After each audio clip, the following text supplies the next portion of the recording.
I'm Sam Swanee. Newsnight is next. Keep it here on CNN Philippines.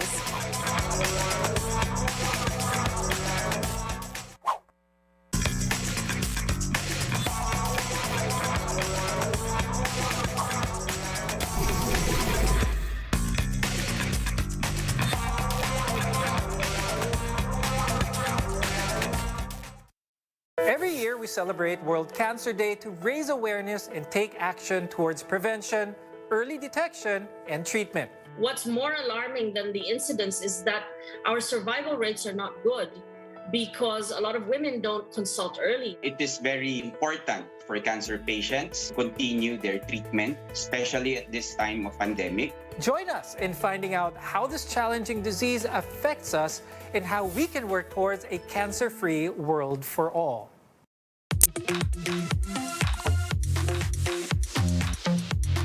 We're back. Hell yeah! I take it very, very seriously. This week on Hollywood Express. F9 is already a record breaker. It's very humbling to watch them and be able to take advice from them. A magical reunion is in the works. Save time and shop online at the SMC Hub, San Miguel Corporation's e-commerce platform that delivers your groceries and more straight to your door. It's easy to order. Step 1. Choose your delivery location. Step 2. Check out your most trusted San Miguel quality products and add to cart. Step 3. Choose your payment method and check out. The SMC Hub delivers to anywhere in Metro Manila and to select municipalities in Cavite and Rizal. Same-day delivery is available Mondays to Saturdays if you place your order before 12 noon. Spend more time doing the things you love. Just hub it delivered. Visit us now at thehub.sanmiguel.com.ph. Your home made better with San Miguel.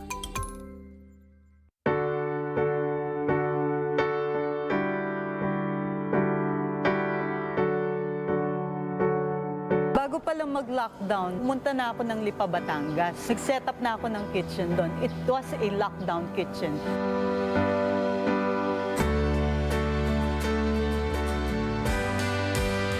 Itong pantry na to, venue siya sa pagtulong. Tayo-tayo po muna yung magtulungan. What inspired me to keep going is knowing that people need you. And if you have the capacity to help, then you should do it. Pandemic ngayon. O kahit hindi pandemic, kahit sino ka man, ang sarap makatanggap ng tulong. Everybody needs help, regardless of where or who you are. Sobrang perfect time po ito para mag-unite tayo lahat.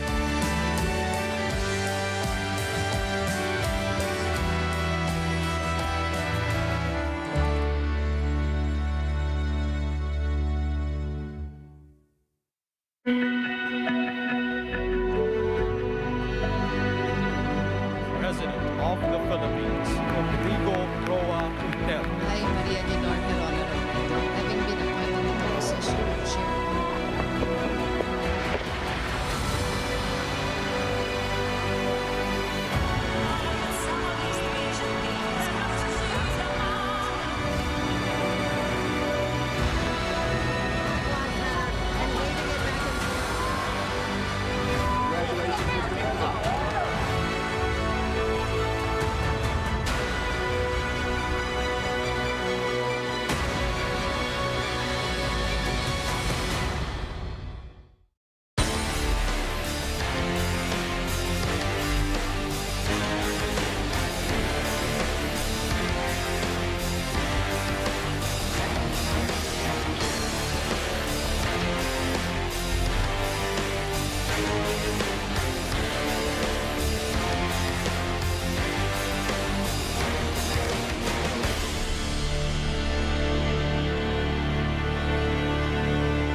Pia Ontiveros. Welcome to Newsnight, where we go above and beyond the headlines. Tonight on the program, children aged 5 to 11 will have to wait until next week to get their COVID-19 shots after delays in the shipment of the vaccines.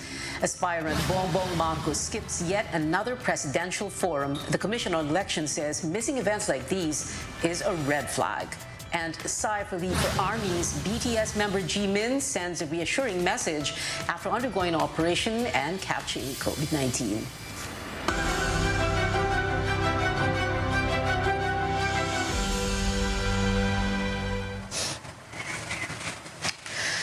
The COVID-19 vaccination of kids aged 5 to 11 will not push through tomorrow after facing last-minute problems. Our Carolyn Bonkin joins us live from San Juan City. Carolyn? The Phil Oil Flying V Center here in San Juan City is just one of the 6 inoculation sites that were supposed to start vaccinating 5 to 11 years old on Friday. Health workers here already did a simulation of the rollout earlier.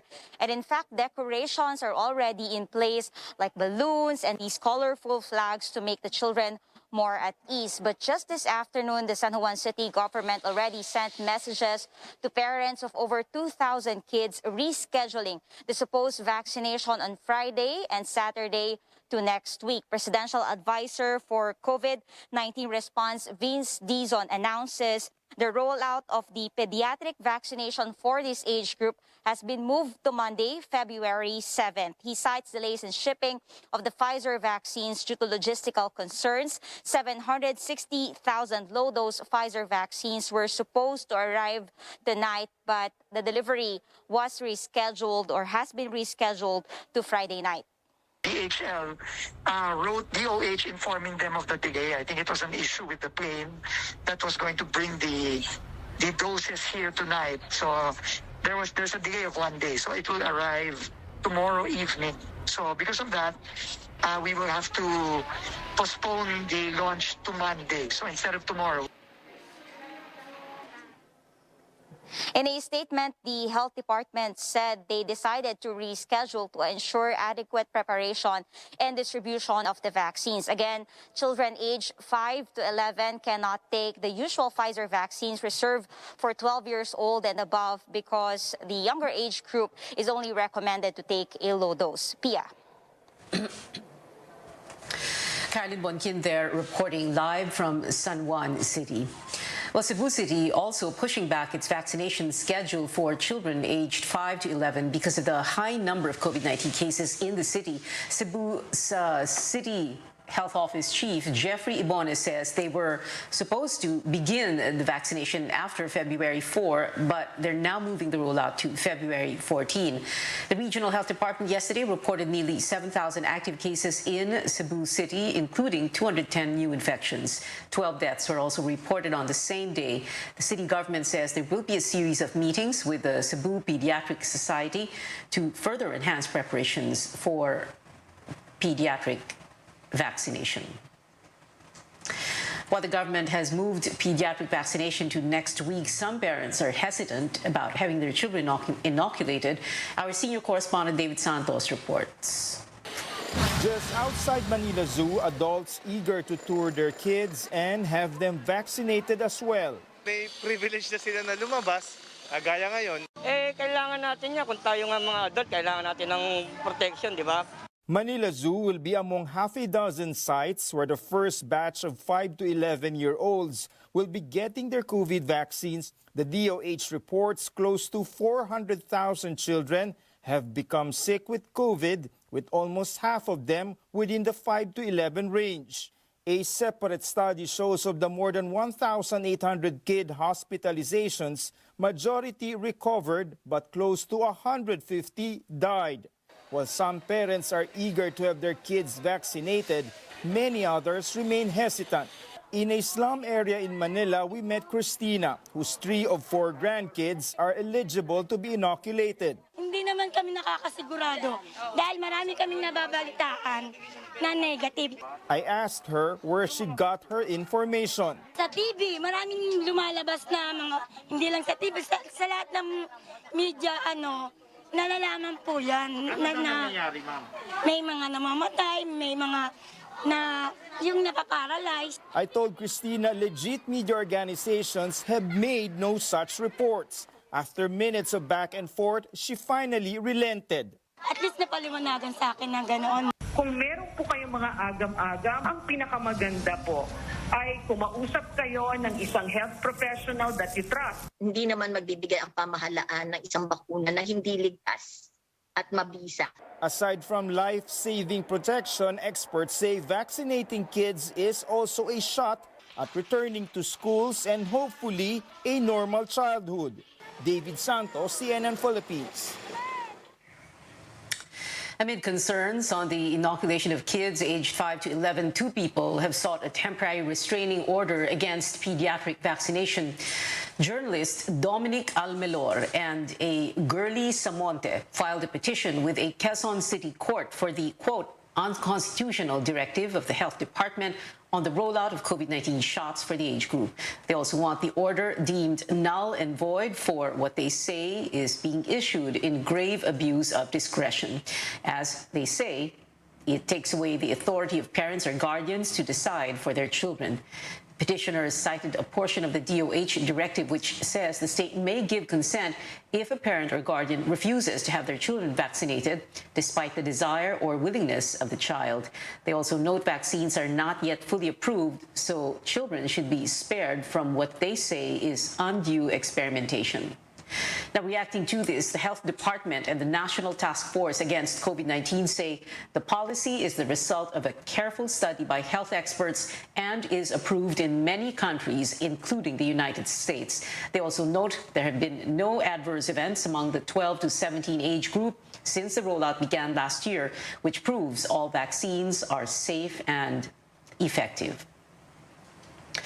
Now, more schools in areas under Alert Level 2 will be open for face-to-face classes. Education Secretary Leonor Briones has ordered all regional directors to implement the resumption and expansion of limited face-to-face classes for both public and private schools in their areas. 28 pilot schools in Metro Manila will start classes on February 9. By February 14, 57 schools in the Calabarzon region will take part in the expansion of face-to-face classes. Around 100 schools in Bulacan have also expressed readiness to reopen physical classes by February 21.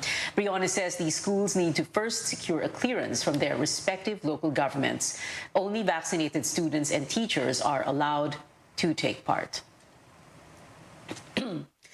President Duterte in quarantine after exposure to a COVID-positive household staff. Acting palace spokesperson Cardinal Nograles says the president tested negative for the virus and will continue to perform his duties as chief executive while in quarantine. In a separate message, Nograles said the president was last exposed to the staff member January 30th. His RT-PCR test result on January 31st, the next day, came out negative. He retested again the next day, February 1, and again tested negative. Nograles added the president's visit to the Cardinal Santos Medical Center in San Juan was for, quote, his routine medical checkup only. CNN Philippines is asking Nograles for more details about that visit. He has yet to respond. When we return on Newsnight, the president's signature is all that's needed for a bill easing restrictions on foreign ownership, and it's bringing interest from investors abroad. Plus, time is ticking for Mr. Duterte, who must select replacements for retired poll officials. The election watchdogs say the names should be released soon. More after the break.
Sure ka ba talaga dito? Ano ka ba? Mabait si Papa. Pa! Si Pinky po. Paano po, Mr. Fardo? Please, call me sir. Aba, laki ng supermarket dito ah. Bili tayo ng drinks. Ako na po ang drinks. Sige na. Gutom na ako. Kuha na mo nga kami, Mike. Sold. Paano? Babiyahe pa tayo. Sir, hatid ko na po kayo. Central Hub yan. Develop na tong part ng Tarlac ah. Sir, sagot ko na po ito. Tingin mo sa akin. Cheap? Sir, hindi po. Joke lang. Sir, pwede na po ako. Thanks. Next time ulit. Miggy. Max Fam! Woo!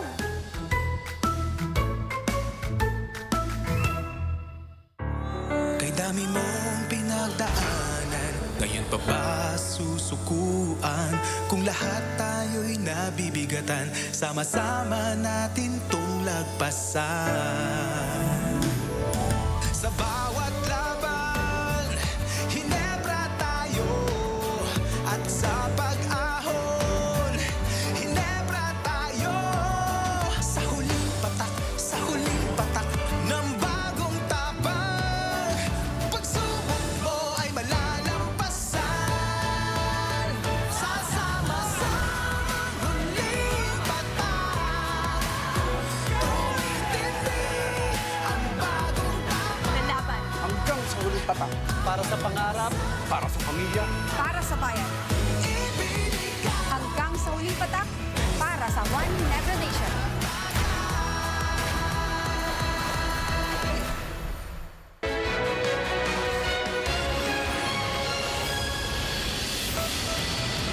Back to Newsnight, where we go above and beyond the headlines. I'm Pia Ontiveros. Consumers have been grappling with rising fuel prices for the past 5 weeks. Since the new year, fuel costs have increased by up to almost 8 pesos. In this report, Stanley Gaheta explains how these affect the prices of some basic commodities. Eric Albor's family food budget is good enough for a day. No extra for basic commodities that could last for days or even a week. Naghanap na lang ng mga bultuhan na tumpok-tumpok na tag-100, mga ganun. Pwede na yun, pagka-asay na yun. Kahit sa gas pa lang, sa gasolina, ang taas ng tinaas eh. Yung asukal po namin, tumaas na mga isang sako 3K. Sa itlog naman po, meron pong 150, 165, tsaka 170. Albor is paying more for food as a result of pass-on production and transportation costs from the agriculture sector due to the steady rise in fuel prices. Pag sinasabi nating petroleum, unang-una doon is fertilizers agad.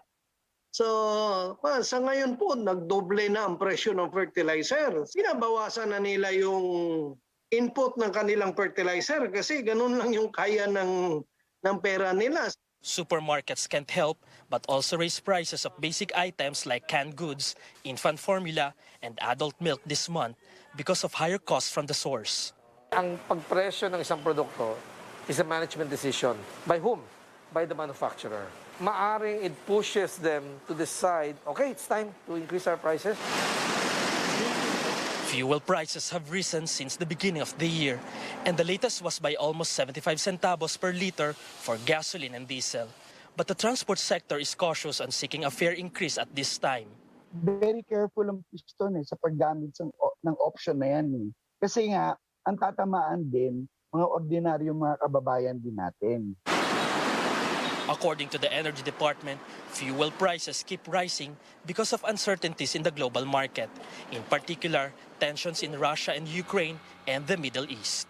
Supply disruption in Turkey due to pipeline explosions and production concerns on the part of the Organization of Petroleum Exporting Countries despite rising demand.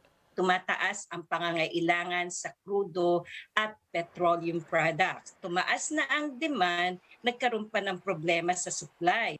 For an oil import-dependent economy, the government continues to monitor global prices and tries to mitigate their impact on consumers like Eric Albor. Napaka-volatile ng prices sa petroleum product. Maaring bumaba kagad, hindi mo naman kagad mabawi kagad yung tinaas mo. The Energy Department says global oil demand will remain high as economies reopen and recover from the effects of the pandemic. Stanley Gahete, CNN Philippines. As the country eases pandemic restrictions, the government is also relaxing rules for foreign investors. A proposed law allowing full foreign ownership of businesses now up for the president's approval. Senior correspondent Lois Calderon explains what that will mean for ordinary Filipinos. A game changer for foreign investors. The Philippines has rewritten economic rules by opening up telecommunications, airlines, and railways to foreign ownership 100%. The bill amending the Public Service Act is about to become a law, with President Duterte's signature set to seal it. For decades, foreigners can only own up to 40% in those industries. That turned off big foreign names back when the Philippines was in search for a third telco player. Let us hear Lars Wittig, president of the European Chamber of Commerce of the Philippines. These companies we expect to return here. So now we say yes to billions, we say yes to Elon Musk, we say yes to the latest state of the art. Europeans look interested in transport infrastructure too. We can all compete on the same terms for domestic freight, domestic travel, and that will only be for the better of the Filipinos, for logistics. We expect foreign direct investments to maybe go into a double-digit billion-dollar level. Lawmaker Joey Salceda expects an increase of up to 300 billion pesos in foreign direct investments over the next 5 years. Yet amid the cheers, there were jeers too. Critics and militant groups Gabriela and InfraWatch attacked the redefinition of public utilities as unconstitutional. Still, lawmakers put a safeguard to protect national security and sovereignty. Foreign state-owned enterprises are prohibited from owning capital in any public service classified as public utility or critical infrastructure. State-owned China Telecoms owns 40% of third telco player Dito Telecommunity. Dito says the Beijing-owned telco will keep it that way. So we're still studying it. For telco, kailangan mo ng malaking pera talaga. And if the local market cannot provide that money, then foreign investors really are needed. No? The 40% stake ng Chinatel, that's unimpaired. Lifting foreign ownership limits is a game changer, and not only for a business. Those who support it hope it will translate to cheaper airfare, train tickets, shipping costs, and faster internet. For when there's greater competition, it's the consumer who wins. Lois Calderon, CNN, Philippines. A relief for employees as lawmakers seek to prohibit working beyond 8 or 12 hours. Calambas City Representative Joaquin Chipeco filed the Workers' Rest Bill, which will apply to those even working from home. Under the measure, employers will not be allowed to call, email, or message their employees during rest hours. Corresponding fines will be imposed on violators. Chipeco's bill is the counterpart of Senator Francis Tolentino's proposed measure. Workers share their sentiment on the proposed law. Suportado ko yun na hindi na pwede dapat aguluhin. Halimbawa, pag nasa bahay na yung empleyado, tapos kailangan magaganto for emergency kasi kulang yung empleyado. Feeling ko hindi dapat gawin yon kasi rights namin na magpahinga na. Depende yung kuya sa sitwasyon kung kinakailangan tapusin yung dapat tapusin ngayong araw. Pwede naman po. The Labor Department says it supports any proposal that will benefit the welfare of workers, but the department is apprehensive about penalizing employers.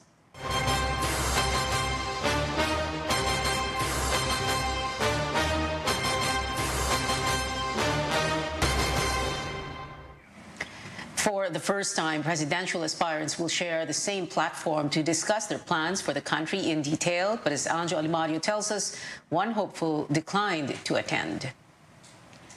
6 presidential aspirants have been invited to the Panata sa Bayan, the 2022 Presidential Candidates Forum of the Kapisanan ng mga Broadcaster ng Pilipinas. Vice President Leni Robredo, Manila Mayor Isko Moreno, Senators Manny Pacquiao and Panfilo Lacson, and Labor leader Caliori de Guzman are attending.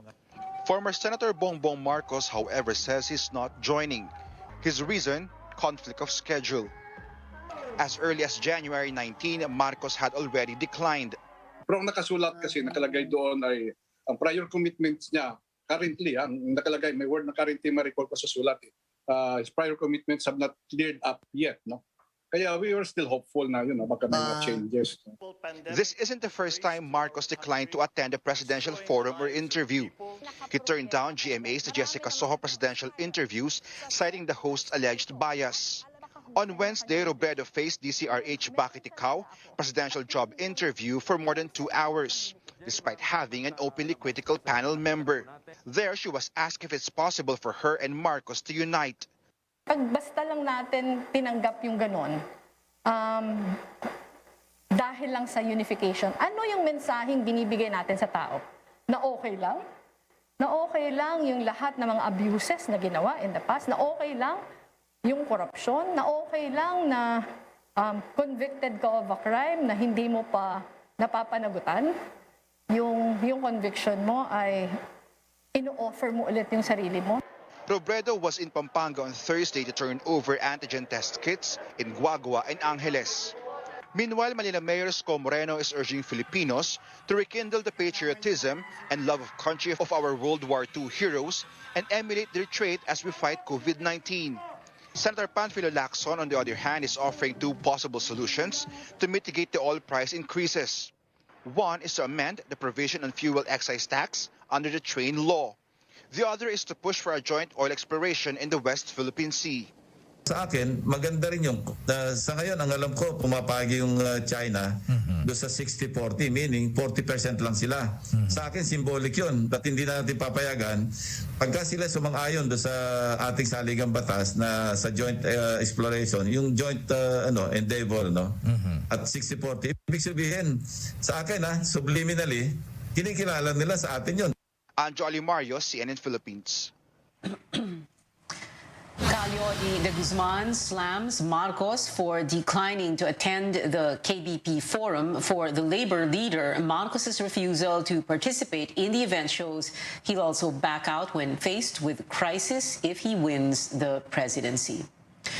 The Commission on Elections says non-participation in forums and debates is not a red flag for the poll body, but for COMELEC spokesperson James Jimenez, skipping these events is a red flag for voters and a missed opportunity to know more about the country's aspiring leaders. I think it's very important that in recognition of how important it is to the people, that we acknowledge that they failed to show up, right? It's not going to be glossed over. It's not going to be ignored. They're going to have a podium right there with their name on it and no face above it. So that's their lookout. Catch the KBP Presidential Forum tomorrow at 9 in the morning, moderated by our senior anchor Rico Hizon and ABS-CBN's Karen Davila. The forum will be simulcast on our news channel, ABS-CBN, TV5, and over 300 broadcast stations nationwide. Our senior anchor, Pinky Webb, will also host a pre-forum special at 8:30 in the morning, only here on CNN Philippines. Various groups urge President Duterte to disclose his short list of possible replacements for 3 COMELEC officials who retired this week. Trisha Terada filed this report. With just 3 months to go before the May elections, President Duterte has yet to pick replacements for retired COMELEC Chairman Sherif Abbas and Commissioners Rowena Guanzon and Antonio Co. Jr. Participate a non-partisan coalition of academe, civil society organizations, youth groups, and sectoral leaders wants the president to disclose the shortlist and specific standards he will be using to select the next officials of the poll body. They say the public has the right to know. Now, if we select, commissioners who are more of the same right now, insofar as their tie-ups to Duterte, whether as schoolmates, fraternity brothers, or region mates or city mates, that would be very, very problematic. Political analyst Dr. Jean Franco says these are valid anxieties and concerns in light of the 2005 Hello Garci scandal, where a sitting president and a COMELEC official allegedly rigged poll results. Franco also says it's crucial for President Duterte to be seen as objective, as his daughter is vying for the second highest post. If the president has a hand in filling all these vacancies, then syempre hindi maaalis na mag-alala at magkaroon ng suspecha yung mga tao. So the COMELEC and even the president himself election really transparent. The COMELEC will soon be composed of 7 members, all handpicked by President Duterte. Same scenario in 2016 when all commissioners were appointed by then President Noynoy Aquino. As the polls near, election watchdogs and organizations call on Mr. Duterte to select commissioners with integrity, proven competence, and independent. We need independent-minded people in the COMELEC, and to appoint 3 commissioners right now would be very, very crucial to the integrity of our elections. Our democracy is actually at stake in this selection. Kung walang tiwala yung mga tao dito sa tatlong ito, di malulusaw din yung tiwala dun sa resulta at yung conduct ng buong May 2022 election. Franco and Aro say the president must pick candidates outside his circle to send a clear message that his choice was based solely on their integrity and experience. Trisha Trada, CNN Philippines.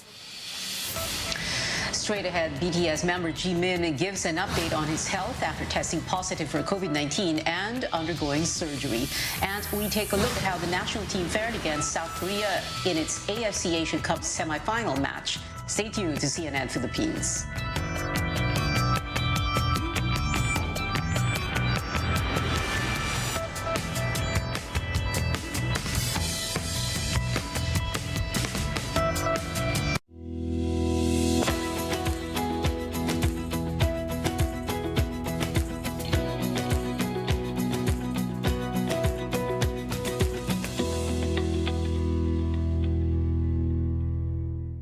Bilib ako sa MX3 dahil ito ay napatunayang may alpha, beta at gamma mangosteen.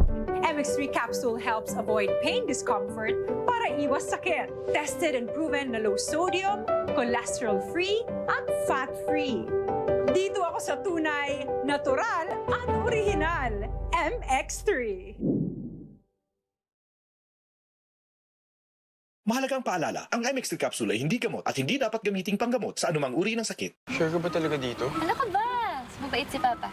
Pa! Si Miggy po. Mano po, Mr. Fardo? Please, call me sir. Aba, ang laki ng supermarket dito ah. Bili tayo ng drinks. Ako na po ang drinks. Sige na. Gutom na ako. Kuha na mo nga kami, Mike. Sold. Paano? Mabiyahe pa tayo. Sir, hatid ko na po kayo. Central Hub yan! Develop na tong part ng Tarlac ah. Sir, sagot ko na po ito. Tingin mo sa akin. Cheap? Sir, hindi po. Joke lang. Sir, pwede na po ako. Thanks. Next time ulit. Miggy. Max Fun! Woo!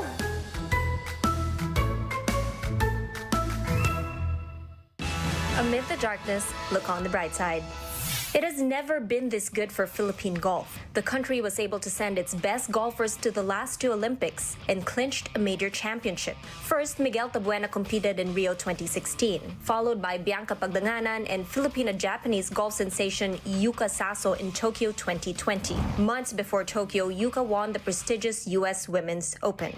With Philippine golfers breaking through on a global stage, the country's golfing community thrived and became vibrant. It's always an honor to play for the flag. There's always a different feel of playing for something bigger than yourself. It's really great to see how much golf has taken off, especially last year. It was a tough year for everyone, but I think golf is one of the sports where you could implement safety protocols. Since 2005, International Container Terminal Services Incorporated, or ICTSI, has been supporting the training of Filipino golfers, including the staging of pro circuits by Pilipinas Golf. ICTSI and PGT, LPGT are doing a great job providing the professional golfers to have a tour in Philippines. Me, Yuka, and Bianca would 100% agree that we wouldn't be where we are now without ICTSI. Over the years, golf greats like Jennifer Rosales and Frankie Mendoza and current superstars like Yuka, Bianca, and Miguel have gotten support from ICTSI and Pilipinas Golf, helping them achieve their goals, including the promotion of Philippine golf worldwide. With ICTSI's support, golf is the silver lining in Philippine sports. I'm Sam Sidwani, CNN Philippines.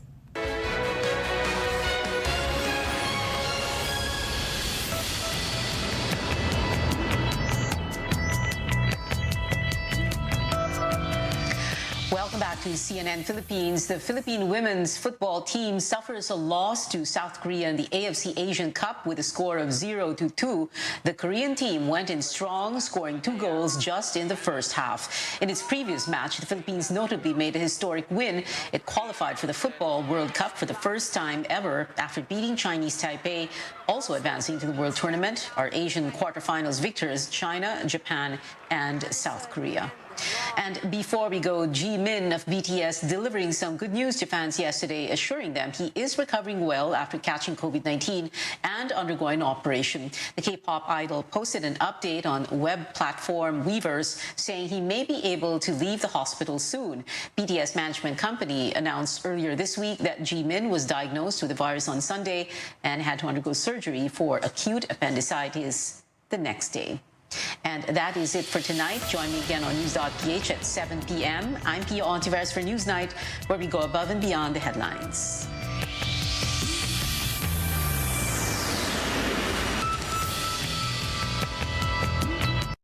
This program is brought to you by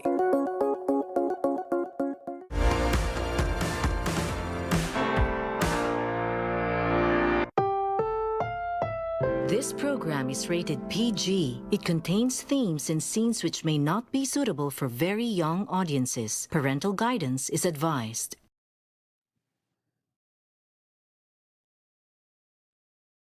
A breezy day, everyone. Welcome to Wholesome Deals with Better Life. A statement of assets, liabilities, and net worth, or SALN, may seem like an ordinary piece of paper, but a president and 2 chief justices removed from office because of it. By law, all public officials and employees are required to file their SALNs containing information on their assets such as cash and properties, liabilities, business interests, financial connections, and relatives in government. These can be used to expose corruption, conflicts of interest, and unexplained wealth of those in government. But up to this day, President Rodrigo Duterte has yet to release his SALN beginning 2018. And now, Bongbong Marcos, former senator who seeks to replace Duterte, under fire for saying he will not publicize his SALN if or when elected president. We'll take a closer look at the role of SALNs in good governance tonight.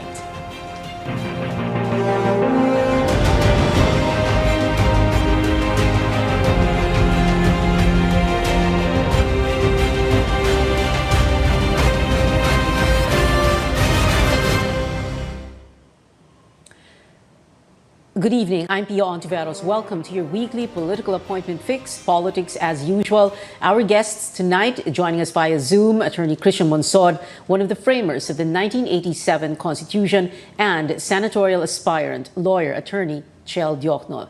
Let's begin with you, Attorney Monsod, as a framer of the 1987 Constitution, a member of the 1986 Constitutional Commission.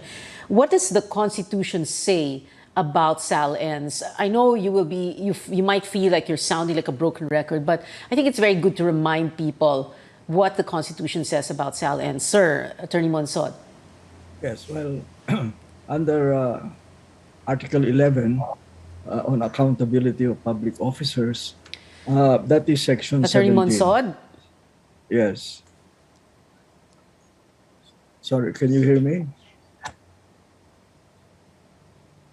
Attorney Monsod? Yes. Yes. Can you hear me? I'm not muted anymore. Can you hear me? Can you hear me? Oh, okay. Yeah. Hi, sir. Yes, now I can hear you, sir.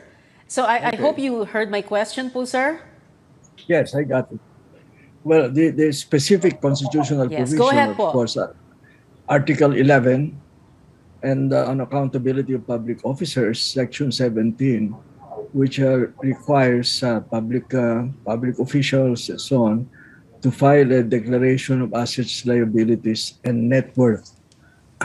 And also, what's important is the end of that paragraph, which said that the declaration shall be provided to the public and in the manner provided by law.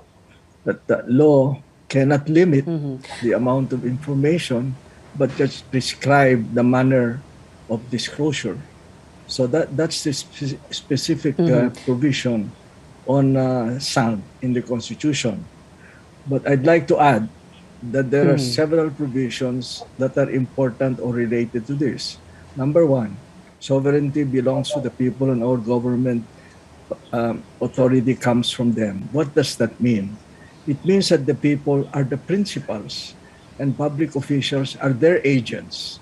And the principals have a right to know the qualifications and wealth and so on of their agents. Also, in Article 11, public office is a public trust. Also, Section 7, that says that the ombudsman is the protector of the people. The ombudsman is not the protector of public officials against the public. On the contrary, it is the job of the ombudsman to be the protector of the people. Okay? So that's the premises that we can discuss what this is all about. Attorney Monsod, I started the show by asking you to repeat, like I said, like a broken record, because it's so important that we all remember what the Constitution says about the SALN. I have a few follow-up questions, but before we go to that, I wanted to ask Attorney Chel Diokno naman, who's also joining us via Zoom, what the law, for example, RA 6713, says about SALN. Again, Attorney Chel, I know you know this by heart, the way Attorney Chris Monsod knows the Constitution by heart also. But again, very good to remind people what the law says about SALNs. Thank you, Pia, and good evening. Good evening to all the viewers. The law is very clear. Republic Act 6713 both imposes an obligation on public officials and employees to file their statement of assets and liabilities and net worth, and as well provides that the public has a right to know the SALNs. And when you look at the other sections of the law, it also is clear that every citizen has access to the SALN, provided they just pay a minimum modest fee. And that's really the only condition imposed by the law itself. So I really find it, I cannot understand why there are officials who have made this mandatory ministerial duty into a discretionary type of thing, when it's obviously not that way as contemplated by the law. Okay, so now the follow-up questions, and it's good that we heard you first, you also, Attorney Chel. So both of you saying public has the right to know. And as Attorney Chel was mentioned the word discretionary, because what's happening is that we have laws or rules or guidelines from different offices, including the Office of the Ombudsman, about when these can be released. Who can apply for a copy of SALN of so-and-so, what should be submitted. Parang ang daming mga requirements. Was it meant to be that way? Attorney Monsod, earlier you also said, di ba, yung public has the right to know. Was it really meant to be that way na kailangan may mga, well, hurdles before we get a copy of anyone, any official's SALN? Attorney Chris Monsod? No, well, it's mandatory. It's a constitutional provision after all. It's not just a law. It's a constitutional provision. And the purpose of it is accountability. Like, you know, you have to have to file a SAM at the beginning of your term, and you have to file a SAM at the end of your term.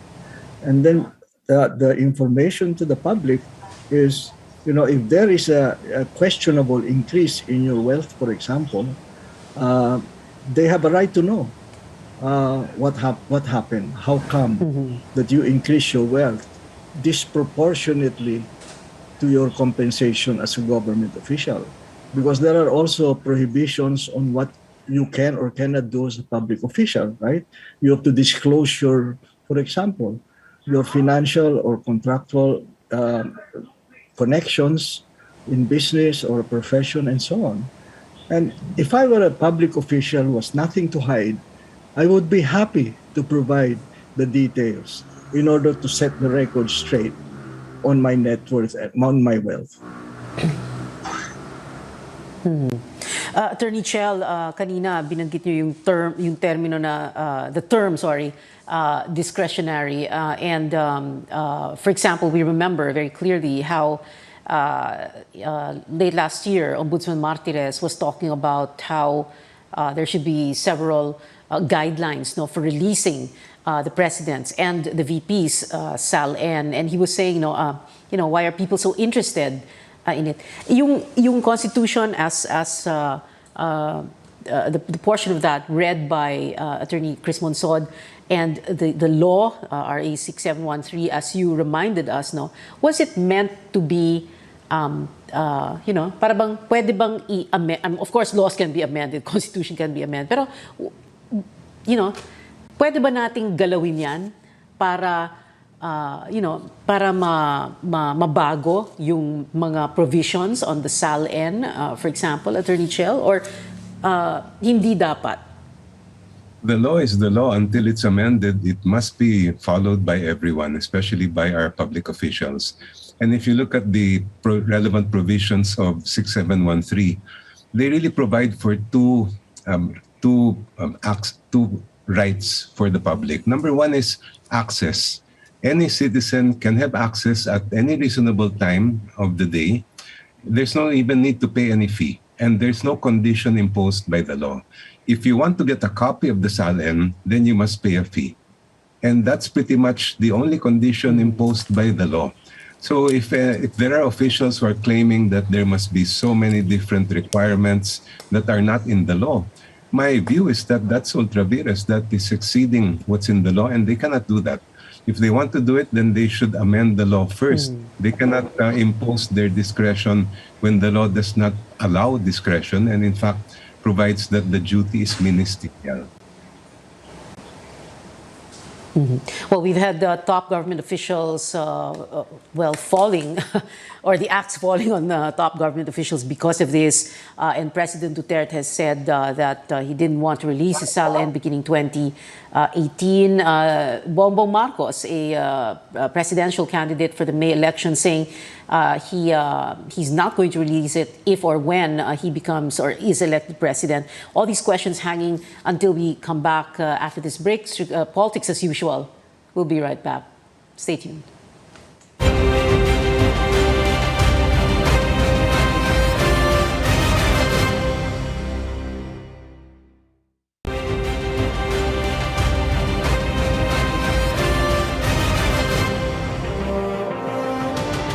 Welcome back. This is Politics as Usual. I'm Pia Ontiveros. A Chief Justice and incumbent President removed or medyo sumabit dahil sa issue ng statement of assets, liabilities, and net worth ng SAL-N. That is what we're talking about tonight with Attorney Chel Diokno and Attorney Christian Monsod.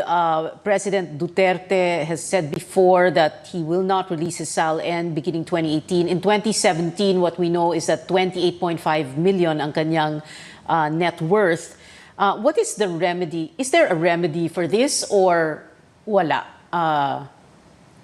Attorney Christian Monsod, sir. Well, what is to me a matter of concern is that it seems that all the government agencies mentioned in the Constitution whose SAL should be disclosed to the public are making rules on the content of the SAL, right? They'll just give a summary of assets, liabilities, and net worth, and so on, and who can ask for a copy. The law, the legislature can provide the manner, but they cannot provide limitations on the content, correct? To me, it's a constitutional issue. Unfortunately, I think even the Supreme Court engages in that, in which they said that they would release only summaries of assets, liabilities, and net worth. And it's the Constitution, the Supreme Court, that has to interpret the Constitution. Yeah. Well, so if President Duterte says, no, I'm not going to release my SAL-N, what is the remedy here? Can he be compelled? Who will compel him to release his SAL-N? Because, even if we say the public has the right to know, and then he says, no, I'm not going to release it, paano na? That's Supreme Court. Ultimately. So kailangan umakyat pa sa Supreme Court para humingi ng SALN, which is already provided for in the Constitution and also provided for by law. No, at saka yung specific officers. That's the one I'm saying that it's disappointing that the specific officers that are mentioned in the Constitution are making up their own instructions or conditions on the content. Manner, yes, but not content. Well, Senator Bongbong Marcos now saying that if or when elected president, he's not going to be releasing, he's not inclined to release his SALN dahil pwedeng gamitin laban sa kanya. That's paraphrasing him. How do you view that now, Attorney Monsod? Well, I think he's wrong. And I think it's about time that we reviewed, the agencies of government review their own instructions or conditions and so on, because this is the constitutional provision is not being implemented properly by, I'm sorry, unfortunately, by almost all, if not all, of the government agencies that are tasked to do the job. Attorney Chel Diokno, of course, you are a senatorial candidate on the slate of another presidential candidate, Vice President Leni Robredo. But what were your thoughts when you heard Bongbong Marcos say this, that he is not inclined to release his SALN if or when elected president? Well, I thought no one is supposed to be above the law, and I thought we're supposed to have the same standard of justice for everyone. What the statement of Mr. Marcos is really a reflection of how we have a double standard in our country, where ordinary government officials have to file their SALNs. They get charged and even convicted or removed from the service if they don't, while those who are in high government posts apparently can get away with it. And that is really why we have to do something about justice in our country. We have to find a way to strengthen it and to strengthen accountability. So what can we do? What when you say we have to find a way to strengthen accountability, what is that way? What exactly do we need to do? Well, first of all, what remedies are available? It may be possible to file a petition for mandamus against the statutory custodian of the SALN for them to release the SALN as required by Republic Act 6713. That could be filed in any of the courts that have jurisdiction over mandamus. Other than that, if they are impeachable officials, they could also be subjected to impeachment, but we know that that's really a political exercise. In terms of legislation, it is possible to strengthen the citizens' right of access by amending Republic Act 6713 to give it more teeth, to make sure that it's very clear that the duty is ministerial and that any official who blocks the release of SALN should be penalized severely. Because, after all, we are just talking about making sure that government officials do not amass ill-gotten wealth. The purpose of a SALN is very clear. The public wants to know what you have in terms of your assets, liabilities, and net worth, and every year thereafter we can compare.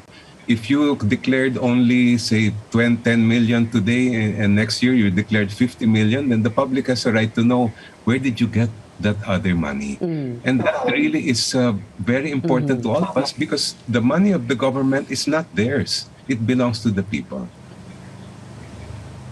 And of course, we are presuming that everyone who files a SALN is telling the truth, not truthful yung laman ng SALN, right? I mean, so hindi lang pag-file ng SALN, the act of filing it, but making sure that what you put there is really the truth, right? Yes, and many people are not aware that under the law, when you file a SALN, you're also required to execute an authority in favor of the ombudsman, so that the ombudsman can confirm the veracity of your SALN. That authority includes you're allowing the ombudsman to look into your records in the BIR, to check your business interests and financial connections, to ensure that your declarations are really accurate. And if not, then the ombudsman should be going after the person who misdeclared in their SALN or didn't file at all. All right, more from our guests, Attorney Christian Monsod and Attorney Chel Diokno on the SALN. When we return, this is Politics as Usual.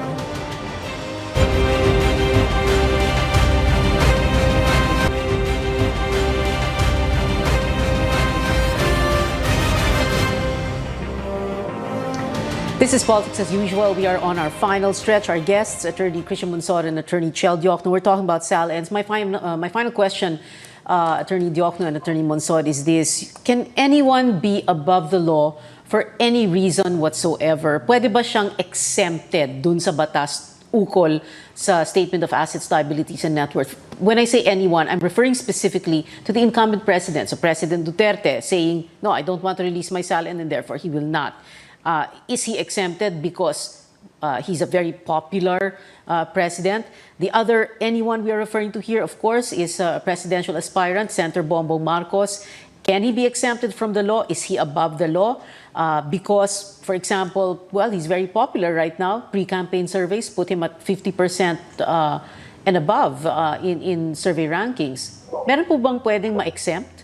Tulad nila, halimbawa, Attorney Chel Diokno, you first, and then Attorney Christian Monsod, then we'll go to final words. Well, no one, as in no person at all, is allowed to be above the law. That's precisely why we have a law. Whenever Congress passes a statute, that is meant to be applied uniformly to everyone. And no one, especially those who are in government, can say that they are exempted. In fact, it is the opposite. Those in government should be the very first to abide by what is the law, because that's their purpose in sitting there. The authority that they wield is not their authority. Sovereignty comes from us, and we give our officials the government authority that they have. Therefore, they must abide and comply with all legal requirements, especially requirements like the SALN that have to do with ensuring that public office is a public trust and ensuring that there's no corruption in the government, that our money, the people's money, is not squandered or stolen by those in power. Attorney Monsod? Yes, well, I agree with Attorney Diokno. Nobody is above the law. And, you know, just in current events, even the #1 tennis player in the world is not above the law. When what happened to Djokovic, what more the president of a country, as Chel has properly said, that is the highest position, and it's a public trust. How can we trust a government when we cannot trust a president?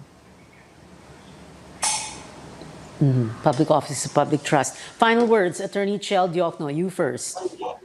Thank you, Pia.